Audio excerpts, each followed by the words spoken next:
Technology Friday. I'm Derrick Day, and he is. I'm Aaron Tomlinson. Yeah. And before we get too far down the path, what's in the glass? Because that's where we always start. I just have a glass of Merlot tonight. Two vines from Washington State, so I've never tried. Two vines. I love two vines.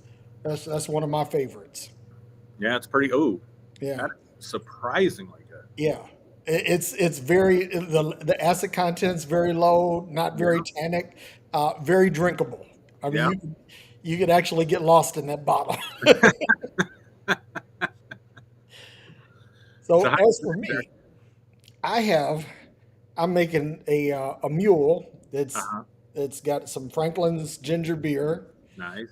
some Walmart generic ass lemon juice because I don't have any lime juice, and of course some I can Luke Yeah, Susoa yeah. potato That's vodka good.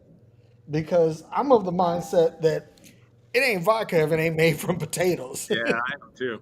Yeah, it's Uh, just some other grain booze, like some other like white whiskey, basically. yeah, yeah. If it's made from grain, I'm like I gotta make it from some taters. So There let you me go. do this real quick while I'm going to do some shares real quick. But while we're doing that, Aaron, if you could introduce the topic for us tonight. Sure. So simple topic, practical that everybody should be able to relate to. We want to talk about problem solving. So last week we talked about overcoming adversity. I think it was last week, and just thinking about all of us have problems. If you don't have a problem, then just hold on long enough. Life will present you some. Yep. And how do we go about solving those problems? What do we do? Do we just sort of knee jerk and emotionally react and do what we think is best in the moment? Do we seek counsel from other people? Do we have a strategic way or a predetermined way of how we're going to go about fixing or solving a problem? And that can go on many fronts. I mean, one of the things in relationship counseling that we talk about, and I know my wife and I have done this, is trying to set some basic parameters for rules of combat. You know what I mean? So like if things start getting escalated, what's our go-to for de-escalation? Yep. Um, if we can't agree on something in the area of finances, what principles do we follow? And so I've just found it easier for me if I can be principled about certain things and have certain things in my life that I'm not willing to violate and think along those terms. But corporations, how do corporations solve problems? I mean, you can take it in so many different directions. Yep. And so that's the topic for tonight. Cool, man. And one of the things that I learned about problem solving is that you can do it in a structured manner. You can do it in sort of a free form manner. There's some people that they never have a plan. Right. They wing it. You know, Right. and here's the thing that people who are really good at thinking on their feet, and this is what I'm saying. This is the disclaimer. Kids, don't try this at home.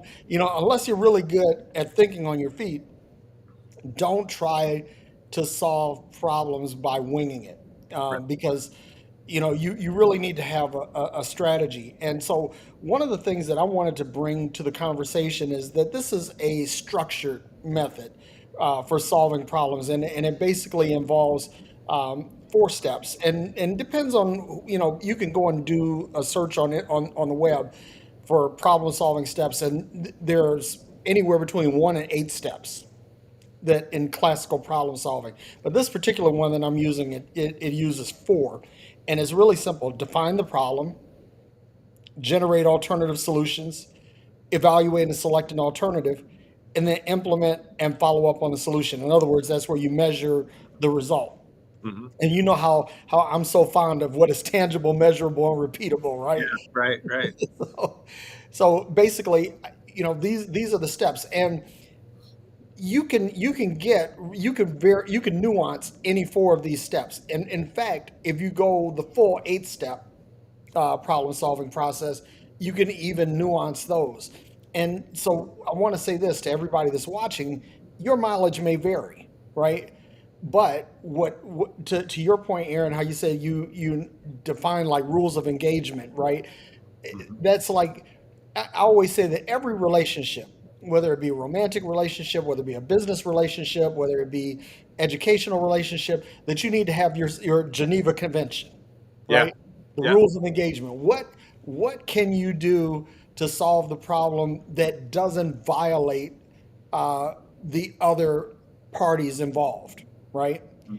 And so I think that one of the things that we do in problem solving, first of all, before you even get to any of these steps, you have to really identify the context of the problem. And if the problem involves someone in your life, someone you're close to, that kind of thing, then you really have to decide, okay, what is my engagement model Mhm. with this person? Because if I haven't defined that, then what happens is I go through these steps and the steps are not relevant, Right. or or I haven't fully nuanced them relative to the person that I'm engaging with. Hmm. And that's with people. But then, like with situations and circumstances, you also have to learn how to nuance this too, Right. because there, even though that you can have a problem solving process and you can define these steps, it's not one size fits all. Right. And you may have some steps that are more relevant than others and some that are totally irrelevant to the current situation, and so you have to learn to nuance that. So I wanted to throw that out there too, before we really get too far down the path. But let's talk about defining a problem. Yeah. What exactly is a problem? Let's start with that. Let's define what is a problem before we define a problem. Okay. Do you have a definition ready? Yeah, basically, a problem is any challenge, adversity, or or impediment, right? Hmm. It's something that, or let me say also, um, solving for an unknown, Hmm. right? So those are my definitions of what is a problem. Hmm. Yeah, I think that also gets to getting to the root of the problem, right? Because when I hear define the problem, so many times what we think is the problem is just a surface symptom of the problem, right? Sometimes we're solving the symptom, we're treating the symptom, but not the cause. Right. And so I think being able to think through what really is my problem, what is it that needs to be solved here, and sometimes the what it appears to be the problem on the surface isn't necessarily the problem that is going on underneath, right? Yeah. So, and I'm trying to think of a practical example of that in life, but it could be that, for example, we have a certain pattern in our life. Let's say our problem is we don't have any friends, right? Mhm. Just trying to think of an example, or people continually mistreat us from our point of view, right? We continually get dumped on or whatever. Well, the problem might not be that person and the Yeah. situation. The problem might be that I haven't been good at defining my boundaries. I haven't been good at managing expectations. I haven't been good at communicating. You see what I'm saying? Yeah. And so the current conflict that I'm in with that person could be the byproduct or the symptom of a deeper issue or a deeper problem that says, maybe I didn't set good boundaries. Maybe I came across too weak and so people thought they could take advantage of me. And that's why I'm always getting taken advantage of. And so then you're solving a different problem, right? You're not just solving the problem of the conflict that's in front of you.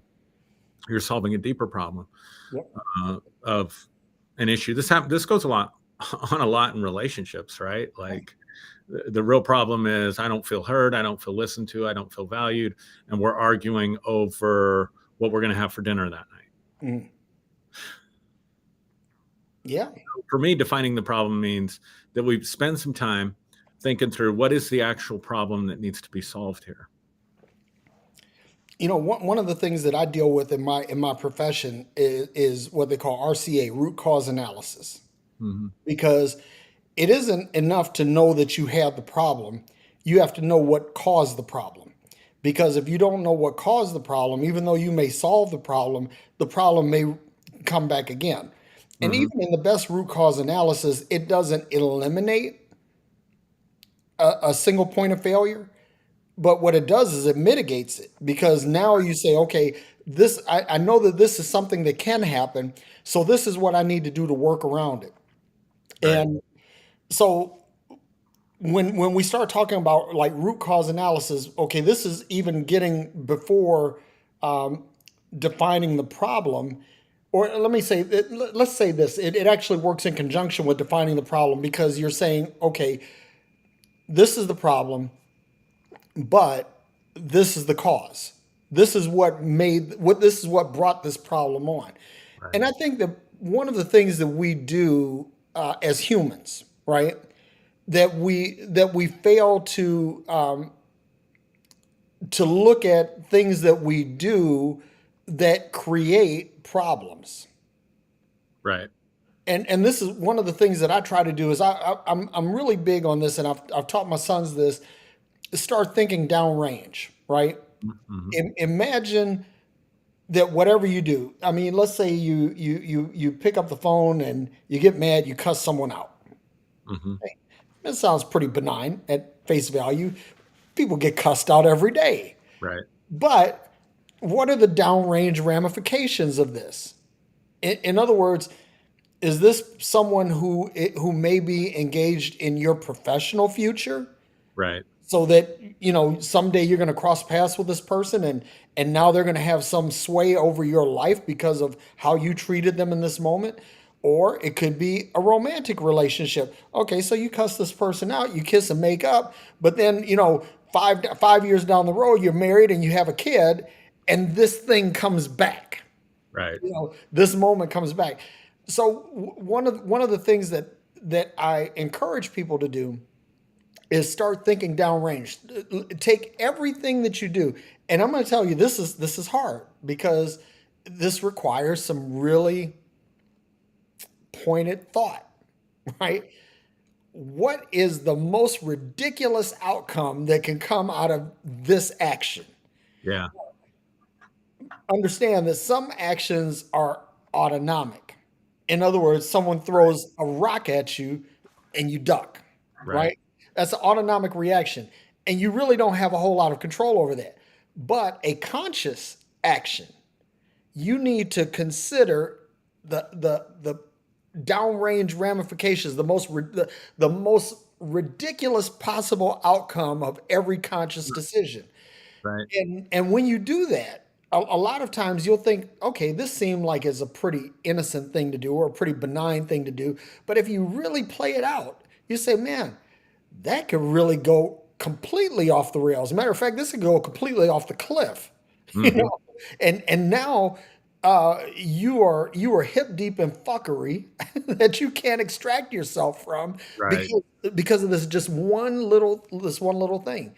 So Yep. um, defining the problem and understanding the root cause of the problem, I think, are absolutely essential to problem solving. Yeah, because otherwise your efforts are you're not even starting in the right place, right? Yep. You're shadow boxing, maybe. Fighting as one who beateth the air. Yeah, exactly. Yeah, right. Right. So I think that's really important. It's something that with whenever I talk about the law of attraction, when I'm talking about it, or even, not even with that, but what do you want from life? Spending time on what's the outcome, what's the desired outcome that I want. And that can be another way of looking at the problem, because a problem is an impediment, right? And that one of the things you mentioned earlier. Yeah. So sometimes we're not even clear on what our desired outcome is. Like what is it that I desire to get out of this situation? Or if I solve this problem, what is that going to give me? And I think people tend to skip those first steps because they seem unimportant to them. They want to get immediately to, my dogs are going crazy up there because my family just got home. They want to go immediately to teasing out the solutions and brainstorming the solutions. But again, if you haven't spent enough time thinking about what is the problem, or what do I want, or what is this preventing me from having, then you may be throwing the wrong solutions. You may be, the proverbial throwing stuff at the wall to see what sticks. Yep. But I think, so I think a careful analysis of the situation ahead of time is really, really important. And I know you mentioned your sons, and I know you've mentioned on here before that you have taught them to play chess so Yep. that they think strategically, right? Yep. And I can be put in check by my opponent, and if I think the whole game is just I've just got to do this one move to get myself out of check, I Yep. could be setting myself up for checkmate, right? If I'm Yep. not analyzing the whole board and thinking a few moves ahead and what could possibly happen. Yep. And so I think that's a very undervalued, defining the problem, I think is a very undervalued part of that. So how would you say someone goes about defining their problem? Well, defining the problem requires a little bit of analysis, right? What is the situation that I'm faced with? What is the impediment? What is the challenge? What is the difficulty? Yeah. And then understanding what it is. Now this takes you to the second step in problem solving and generating alternate solutions. So what possible things can I do to address this? And and I think that this may be the most challenging part of problem solving because one of the things that we do, we like comfort. Human beings, we like comfort, we like consistency. So if we're able to solve this problem this way this time, we're going to want to solve a similar problem this way next time. Great point. And one of the challenges with that is that bespoke problems call for bespoke solutions. And the one thing about life is that life creates problems, but life is very creative about creating problems. In other words, life doesn't manufacture problems. Let me say that again so everybody understands it. Life creates problems, it doesn't manufacture them. In other words, when you're manufacturing something, you come up with a process that is iterative, that works over and over and over. I remember years ago, I went to class field trip. We went to the Dearborn River Rouge Ford plant, and this is where they made Ford Mustangs at the time. Hmm. And so we were watching all of these cars going from molten steel to a finished product, right? Hmm. And that is an iterative process. There was a formula for making Mustangs. There's a formula for making any car. There's a formula for making airplanes. These are all formulaic, right? Right. And basically, there's a set parameter of stuff that you can put in the car. Now, let me flip that over to something like Rolls Royce, right? So Rolls Royce, they have a manufacturing process too, but there's a personalization to each car that makes each one unique, and that depends on the buyer. The buyer picks the hides for the seats, picks the veneers for the dashboard, picks the headliner, and all of these different things, right? What type of steering wheel? And you could get really esoteric, like I want taller seats or shorter seats, depending on my height. All of these different things, but each car is different. And then Rolls-Royce also has like this thing where they build, it's either 4 or 5 bespoke cars every year. And these bespoke cars are works of art, and no two are alike. I mean, not even in the styling.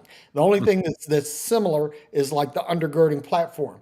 So what I'm getting at is that Rolls-Royce has, even though they have a smaller clientele, they have more alternative solutions. Right.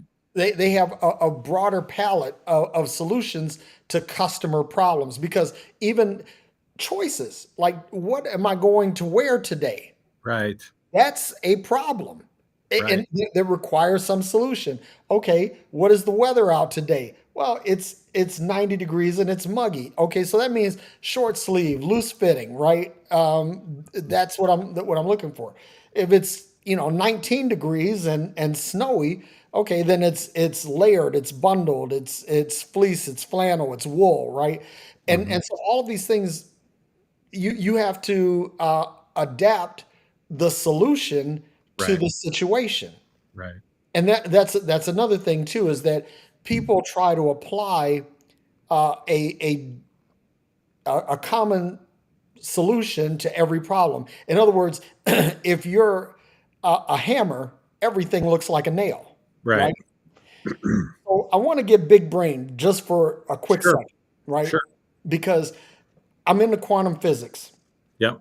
and so years ago they came out with a periodic table. Periodic table defined all the natural elements, and from there we were able to define what they call man-made elements Hmm. beyond uranium, right? The Right. post-uranium elements, and then someone came up with the idea that, well, the periodic table really doesn't describe atomic and subatomic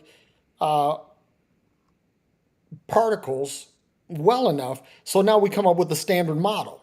And so the Right. standard model, defines what's smaller than a proton, a neutron, or an electron, right? So you have bosons, leptons, and so forth, right? But there's a problem with the standard model, is that when you introduce gravity into the standard model stops working.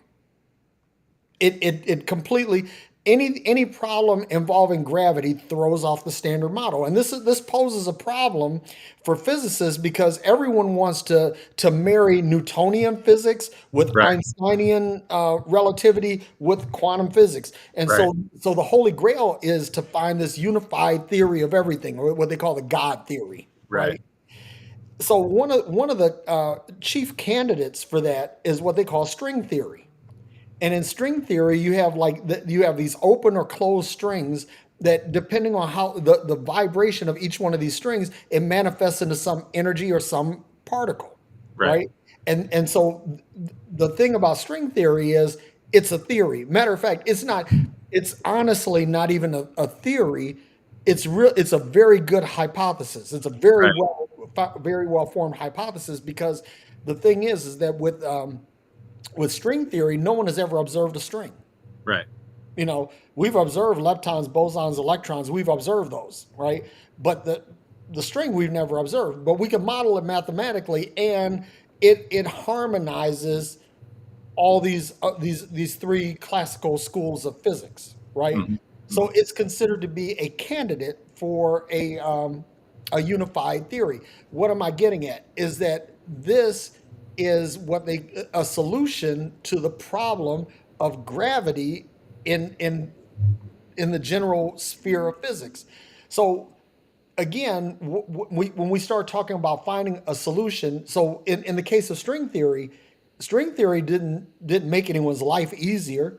It didn't take anyone's pain away, or anything like that. But what it does is it solves the problem of gravity bridging the gap between classical physics and quantum physics, right? So that's another way of and what I'm getting at is that alternative solutions.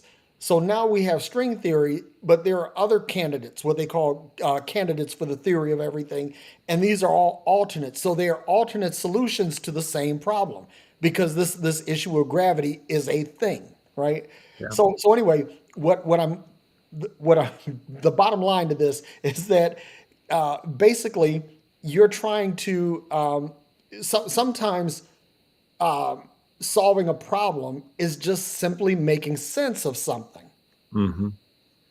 and you need as many alternatives to that as possible in order to find the best possible candidate to actually solve for that unknown. Yeah. So that gets into the next part of this, teasing out various solutions, right? So I would say a couple things to build off your what you were just saying.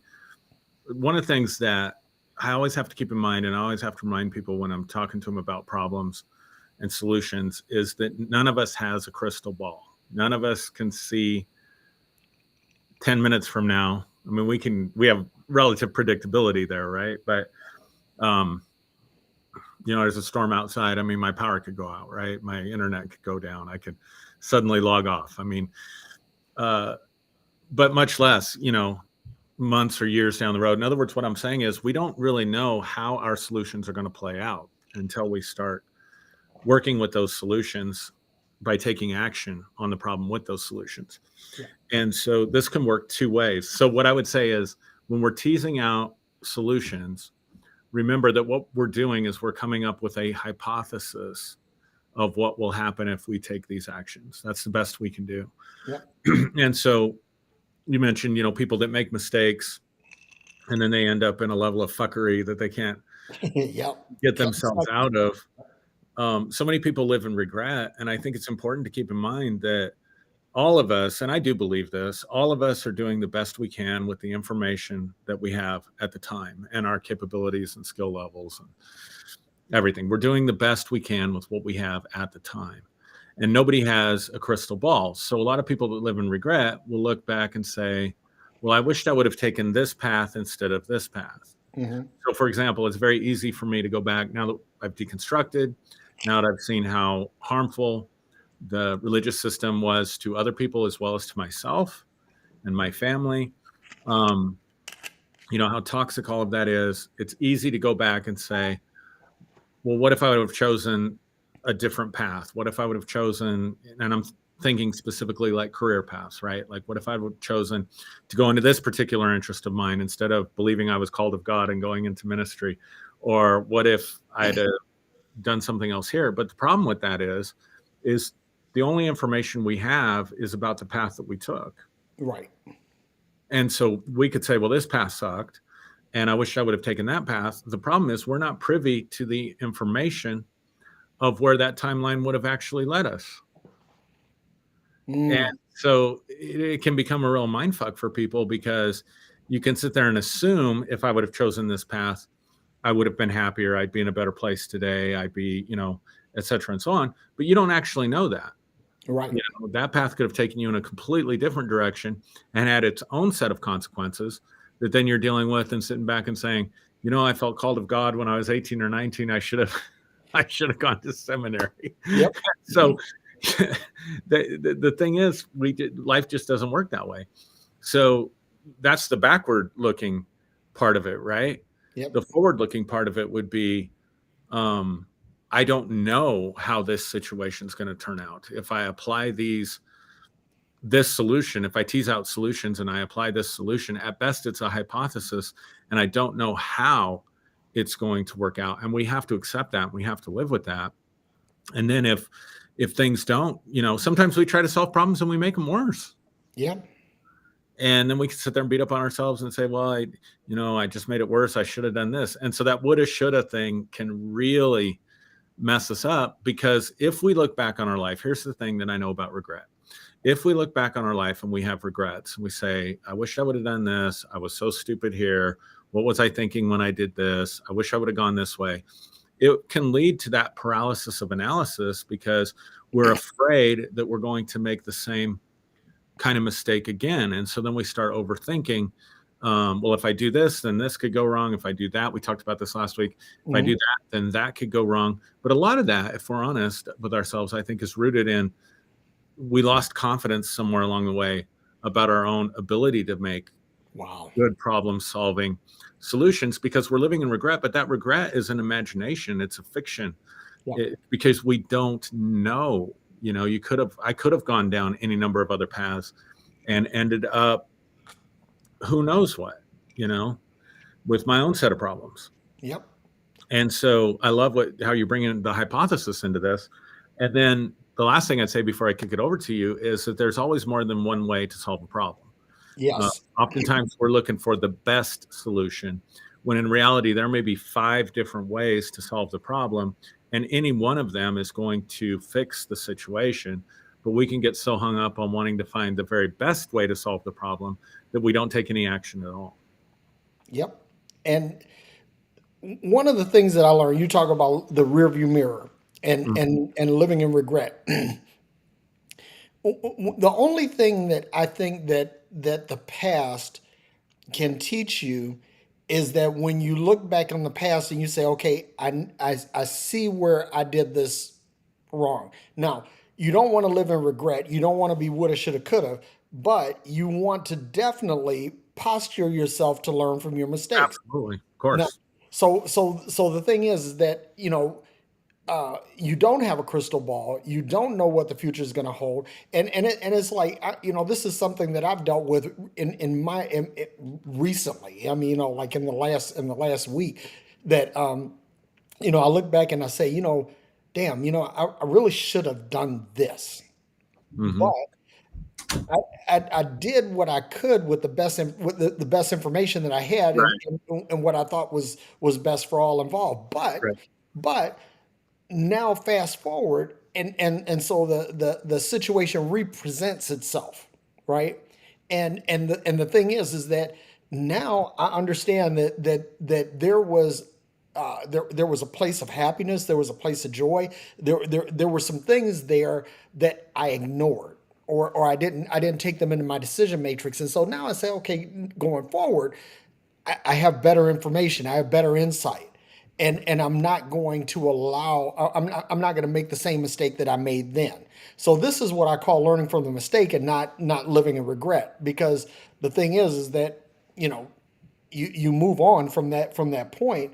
But then if the situation represents itself, now you can say, okay, based on the information that I had from then and what I have now, I could take this and move forward and make it all better. Right? I can make it something greater than it was. Hmm. And so that's something that I've learned. And so the next point in here, we talk about evaluate and select an alternative, right? So this is where this kind of works hand in hand with number two, generating alternative solutions, because you have multiple candidates for implementation, right? Right. And you say, okay, is it this one, is it this one, or is it this one? And part of that problem solving paradigm is that you have to like look at all of these things, like, okay, uh, you're looking at these alternatives, relative to a target standard or a greater standard, right?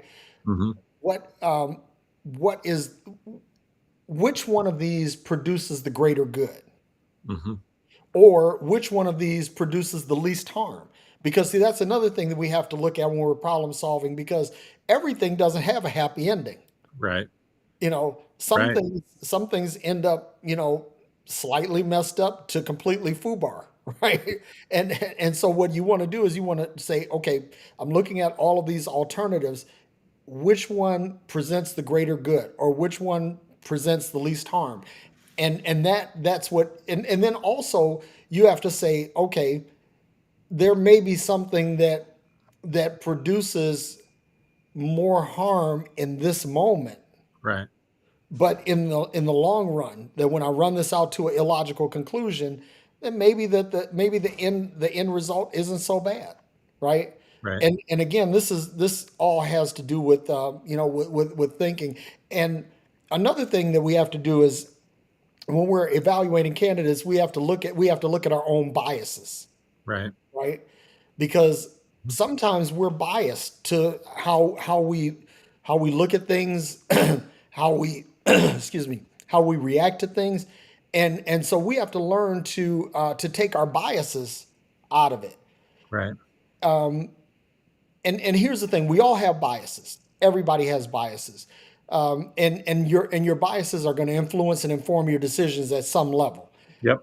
The the trick is to try to mitigate how much your biases influence your decisions. Because here's another thing: that when you're evaluating, selecting an alternative, your bias may keep you from choosing the best alternative. Right. Yeah. Yeah. So, I mean, this brings up another idea that we talked about talking about.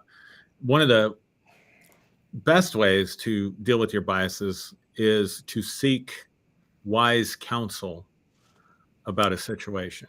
Um, because we have our viewpoint, and especially if it's an emotional problem. It's interesting just from a neuroscience perspective. You have your limbic system is your emotional brain. That's not where reason and logic and problem solving resides in the Right. brain. Yep. And so if you're all up in your emotions, you're way down in your limbic system. That's where all the blood flow is, actually. That's where all the blood flow and brain activity is. And this is why people struggle with test anxiety, because they'll know all the answers. Anybody out there that ever had test anxiety, you'll be able to relate to this. You studied hard, you knew all the answers going in, and then your test anxiety took over. You sat there, you're watching other people finish before you're finished. You're getting stressed out. You're getting all in your emotions, and you can't remember the answers. And you turn in the test frustrated, and then you leave the testing site or classroom or whatever the case may be. And all of a sudden, those answers start coming back to you, and you're like, "Oh, I answered this wrong and this wrong. I knew that. I remembered that. Why couldn't I get that in the midst of the test?" Well, there's a very scientific reason for that. When you became anxious, all your blood and energy went into your limbic system and out of your hippocampus, where your memory is, and your frontal lobe, where your problem solving abilities are in the brain. Yep. And so it can be really helpful then to get a different perspective, somebody that's not emotionally attached to the situation or is invested in the situation. But this is where you have to be careful of your biases. Notice I said seek out wise counsel. Yeah. Because especially in this culture, man, I've just been thinking about this too, Derrick. We need to do a episode on victim culture, because I'm going to get on a little bit of a tangent, but it used to be that when you and I were growing up, reputation was the thing, and having a good reputation, being around people of good reputation, what other people thought of you, that was sort of the social currency, I guess, for lack of a better word. That's not the case anymore.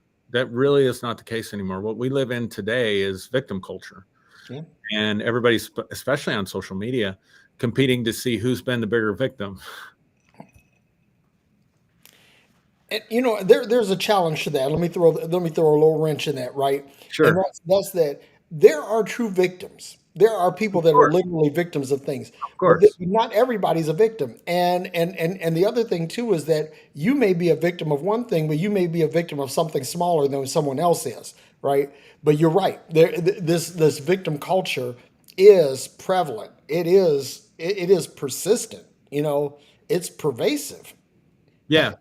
And if you're locked into that, like if you get some kind of social currency out of that, this is where the biases come in. You're going to find somebody that's going to sympathize with you, that's going to empathize with you, or that's going to think like you. And that's not necessarily going to be the most helpful counsel that you need. You may need somebody who has a different perspective, who's not all up in their limbic system and their brain about it, and they can think more logically about it. And then, of course, I always say, my favorite proverb of all time is beware the naked man that offers you his shirt. Yeah. So I don't want to go for advice about a financial problem with people that are broke and can't pay their bills, or I don't want to go to a priest for marital advice, or beware the naked man that offers you a shirt. So sometimes it can be helpful if you have people in your life to go to them or hire them if necessary, accountants, attorneys, counselors, whatever the case may be. And so this is something you and I talked about in the green room earlier, is that if you go to someone for advice, you go to someone for counsel, you need help with a problem being solved, you have to remember that at the end of the day, this is your problem. You have to own your shit before you export your problem out, right? Or outsource your problem. Because that's what a lot of us do. We outsource our problems. Because wise counsel. Now let me say this, Aaron, for the record, everybody that's watching, Aaron Tomlinson is one of my wisest counsel. He's one of my best friends, right? And so if I go to Aaron and say, "Hey, Aaron, I have a problem with XYZ." Now, Aaron can give me counsel, and I have. And here's the thing: as a free moral agent, I have the right to accept his counsel or refuse it, right? Right. But if I accept his counsel, and for whatever reason it doesn't work, that's not his problem. That's still my problem. Right. And so that's one of the things that you have to understand about problem solving is that when it's your problem, own your shit. It's your problem.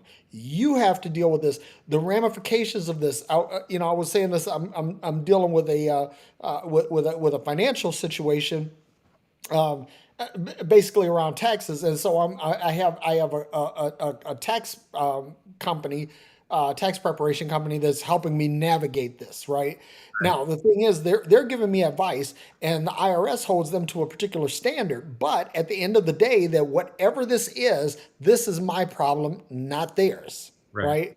So whenever you're talking about problem solving, understand that the problem is yours. Now, watch this. This is really important, because just like I said, I go to Aaron for counsel, right? Uh, if let me put it this way: if Aaron comes to me and says, "Hey, I know you're going through something. Here's some advice," right? Um, Aaron cannot lift my problem, and he's not. He can help me mitigate my problem, but he can't help me eliminate my problem. When you're outsourcing your problems, you can get help, but it does, number one, it doesn't eliminate the problem, and it doesn't shift the burden or the responsibility for the problem. Hmm. And then also, when you are getting advice from someone for a problem, let me say this, that if it's situational or circumstantial, it's things out of your control that have caused the problem. And, you know, that's one thing. But it's like, if you cause the problem yourself, Right.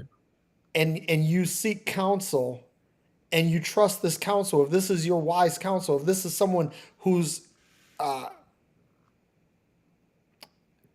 whose their character, their understanding that then it's incumbent upon you to at least consider that as one of these alternative solutions, Right. right? It's really, and that's one of the things that bothers me, is when someone comes to me for advice and they don't take the advice. I mean, matter of fact, they don't even consider it. It's like, you heard it, but you didn't even put this in as an alternative. And I can tell by how you processed this outcome, how you've implemented and followed up on the solution, that Right. that what I share with you didn't come into play. Now, Right. to me, that's a problem, because again, to your point, Aaron, when you have wise counsel and you seek wise counsel, it's incumbent upon you to at least consider it. Yeah. Weigh it for Yeah. sure. So anyway, I'm gonna kick it over to you on that. Yeah. So let's be honest. Sometimes we don't solve our problems or get the most effective resolution to our problems because we don't have the humility to. And that's what I was saying. Like, this is not going to your friends. A lot of people go to their friends for advice, Yeah, and that's fine. I mean, you're not going to want to go to an enemy for advice for sure. I mean, I get it, but like I deal with college students, right? So yeah, they'll have relationship issues and they'll go to their girlfriends, and their girlfriends will, tell them whatever. Well, okay, that may not be the best the best source of advice, right? But when you find wise counsel, someone who's been through it, someone who's experienced it, someone who's older. I mean, that's the thing, like that we were talking about earlier.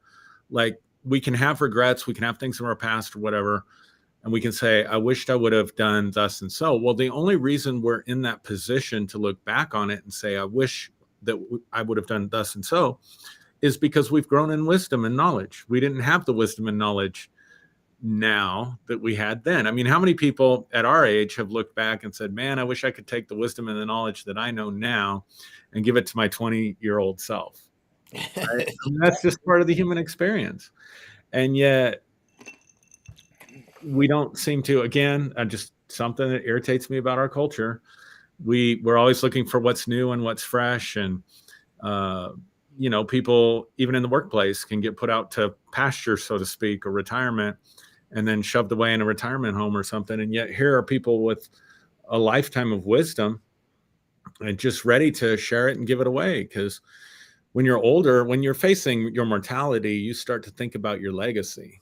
Yeah. You're not necessarily thinking about your legacy at 20 years old, right?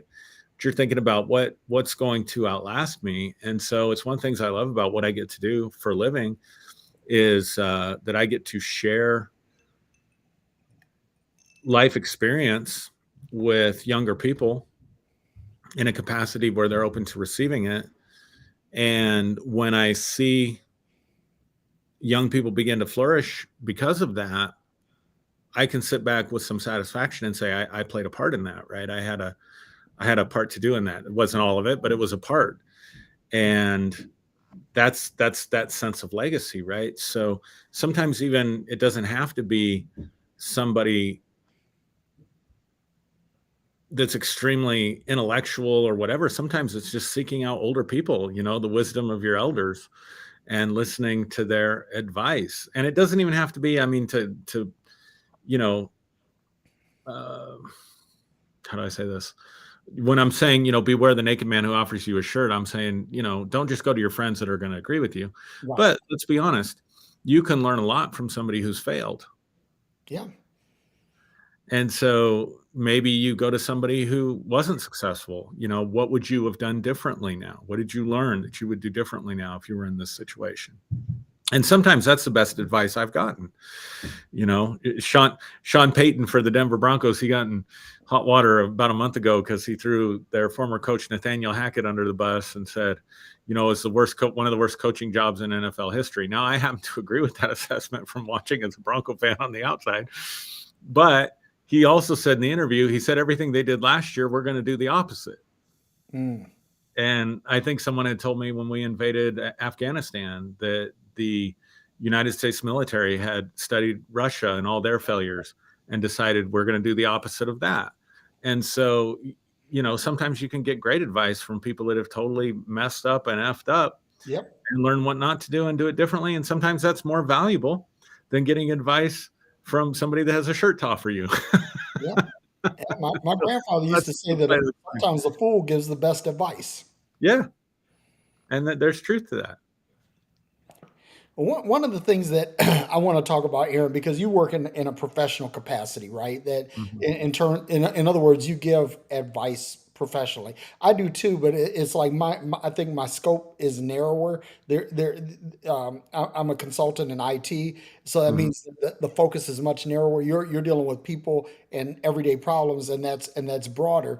But you're giving not just anecdotal wisdom of the ages kind of thing. Right. You're a trained professional, Right. right?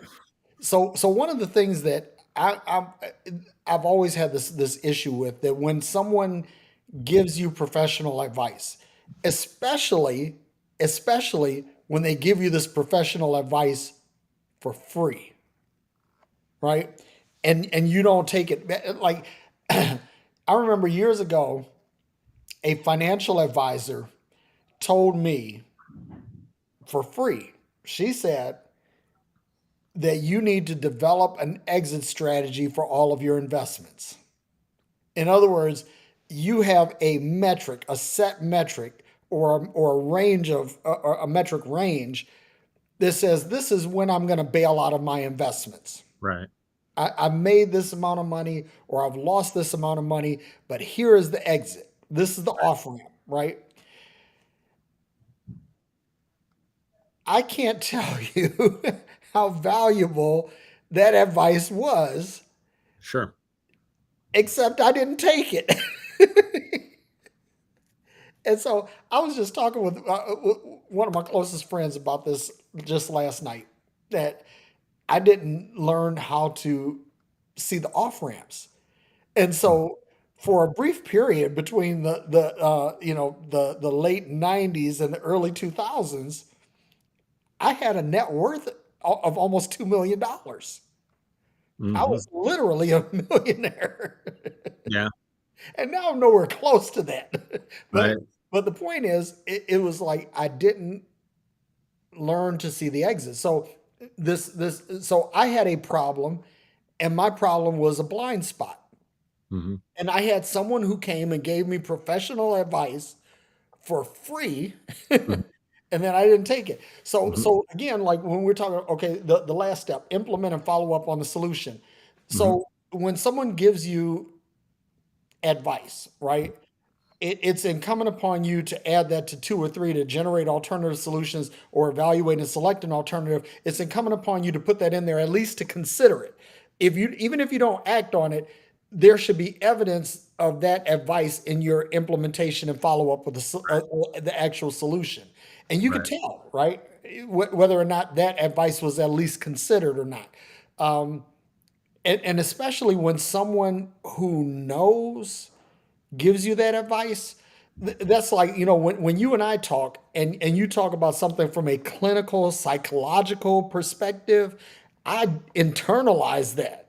And that becomes a part of my decision matrix because of, number one, my respect for you as a friend and a brother, but number two, my respect for you as a professional who does this for a living. And so anytime you give me something, you're not billing me by the hour, you're sharing it because, hey, this is our relationship. So Right. that it's incumbent upon me to take that advice and rock with it.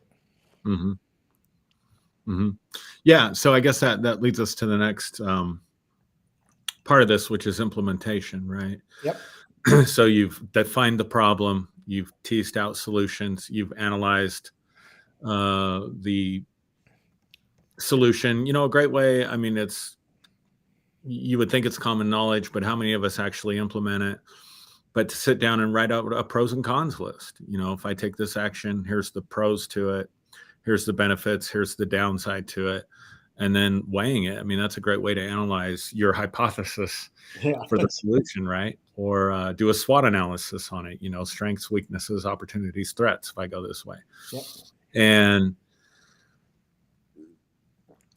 I mean, wow, if we would just take these 4 steps and act on them. So, in a way, what you and I are doing tonight is we are giving advice Hmm. about how to solve a problem. And then the question becomes, for a person facing a problem, is this going to be just another video that you watched? Or will you take those 4 simple steps and apply them to your problem? Will you implement? Will you take action upon the things that you heard? It's not going to hurt for sure. It's better than winging it. It's better than knee jerk reacting for sure. May not be the best. I'm sure there's, somebody out there that's come up with a better theory somewhere of how to solve a problem, but, you know, at least you have access to information now, right? Doing the best you can with what you have. So then implementing, taking the advice, like you said, following the advice, not getting the exit strategy and then regretting not getting the exit strategy later on down the road. Yep. And I think this might be the hardest part for people. And again, I'm drawing on my clinical background, my own biases, my own way of looking at situations. But oftentimes there are emotional reasons that we don't take action. It can be anxiety about taking the action. It can be lack of sense of self-efficacy that that I can really implement this. It can be laziness. It could be there can be a myriad of reasons. But at the end of the day, we take action primarily out of the state of mind that we're in. If we're in an inspired frame of mind to do something, we're going to be more apt to do it and act on it while we're inspired than when we're tired and exhausted from a long week, right? Yep. And so we may have to overcome what it is in us, the blocks that are within us that prevent us from implementing action. But more often than not, again, there's more than one solution to a problem, right? There's more than one way to get a nail into a board. Yep. You can use a nail gun, you can use a hammer, you can use a baseball bat. You can, you know what I'm saying? And you can step on it real hard, maybe. I mean, there's more than one way to do it. As long as you get the nail in the board, who cares which tool you chose to get the nail in the board? And so I think too often we're sitting there looking at the nail and the board, and we got a nail gun, a hammer, a sledgehammer, a rubber hammer, a Mhm. baseball bat, and a pipe wrench. And any one of those things is going to do the job. Yep. But we're so like whatever in our head and emotions that we don't actually take action. Sometimes it doesn't have to be perfect action. It doesn't even have to be the absolute perfect solution to the problem. Sometimes it's just taking any one of those solutions that you've vetted, and let's say you've got 8 or 9. My wife and I were talking about this today. Survival mode is so much easier when it comes to decision making than when you're not in survival mode anymore. And here's what I mean by that. When you're in survival mode, all your solutions are binary. Yeah. Um, Point. take the job or don't eat and pay your bills. Oh, that's easy. I'm going to take the job. Okay, I got this job. Take this job that makes more money, or stay in this job that's a dead end job. Okay, I'm going to take this job. But eventually you get to a place in life, hopefully most of us are, where you've got 10 different solutions and all of them are good. Yeah. And you can get so overwhelmed with, I don't know which one's the right one or which one's the best one, that you don't choose any of them Yep. when any one of them is going to get the job done. So I think taking action is really important. And to that taking action thing, I want to add something. We talk about this all the time, and I'm going to bring it up again. Mindfulness, Yeah. being in the moment. Because if you're not in the moment, like you were talking about being in the past, rearview mirror, woulda, Mhm. shoulda, coulda, right? Okay, when that becomes the lens through which you're framing your decisions, now you're not in the moment. Right. You're basically acting on the past. Now we've talked about this too. That there's nothing wrong with having the past inform and influence your decision as long as it doesn't drive your decisions, right? But this one thing about being mindful, being in the moment, helps you to better visualize the problem, because this is what we do, right? Again, we look at the past, woulda, shoulda, coulda, right? Rearview mirror, and we use that to drive our decisions, or we get into the either the hopeful or worry mode of looking ahead, Mhm. looking past this moment and saying, okay, like one of the things that I've been guilty of in my lifetime is that I'm looking forward and I'm like, oh my God, this is, this could be really fucked up, right? Yeah. And and again, that's part of looking at things to an illogical conclusion.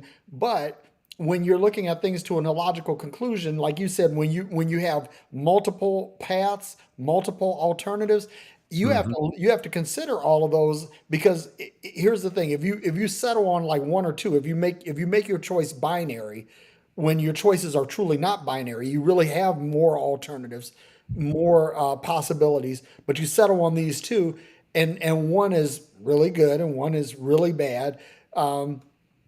And what happens is that you then make your decision based on hopeful optimism or unrealistic pessimism. Yeah. You know, That's a great point right there. yeah, That's a great point right there. Unrealistic optimism or unrealistic pessimism. yep. Because Mm. in most cases, things Wow. are not as gonna they are not as great as you think they're gonna be, and they're definitely not as bad as they're gonna be. And this is the other thing too. I'm going to say this, and this will be my closing statement: is that when you go through problem solving, decision making, the more the better you are, the better you become at this as an activity, right? And the better you become at this, the more options you create. You will begin to create solutions that you didn't have before. And Right. as a matter of fact, the more you do this, the more you exercise this, the more you implement this, the more choices you'll have when you're faced with a problem. And I'll say this too, and I think I've told this story, but my martial arts instructor, Brad Garrison, he said this. He said that for every problem, for every conflict, for every situation, you need to have 600 questions Yeah. regarding the situation, right? And one time I had a situation, I had a conflict, and it could have really escalated into a bad way. So I started asking questions, and I'm clicking these questions off in my head as I'm formulating and asking myself these questions. Hmm. And so by the time we get to the point of de-escalating the solution, I had only asked 125 questions. So I went back to Brad the next time we were in the dojo and I said, Brad, I said, you said 600 questions. I only had 125. And he laughed, right? He gave me the Yoda laugh, right? Like, it wasn't 600 is not the number. Number. It's like the more questions you ask, the more relevant data points you have.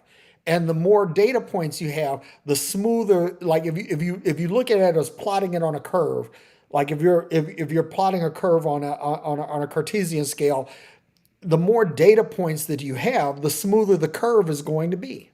Hmm. But it's like, have you ever played like a video game and you'll see something that is supposed to be a wheel, but it's really like this polygon with 100 sides, right?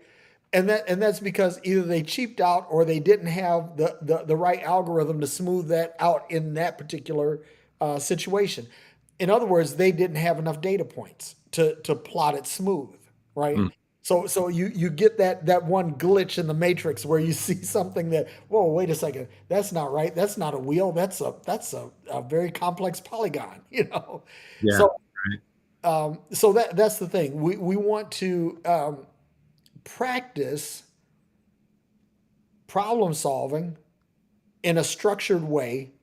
Practice this structured problem solving within a mindful context in the moment that I'm processing in the moment, and lather, rinse, and repeat. And what you'll find is you'll get better at this. Hmm. I know I have. Hmm. When you talked about this as a subject, I was like, hell yeah, I could, yeah, yeah, yeah, yeah. Hmm. Yeah. Yeah. So just to recap, defining the problem, making sure you spend time with the problem to define the problem, analyze it, find the root of it, look at it, define the outcome you want, Mhm. and then tease out solutions, brainstorm, get advice from people, and then pick one, you know, analyze it, look at it, then pick one and go out and implement that. And then if it doesn't work, adapt.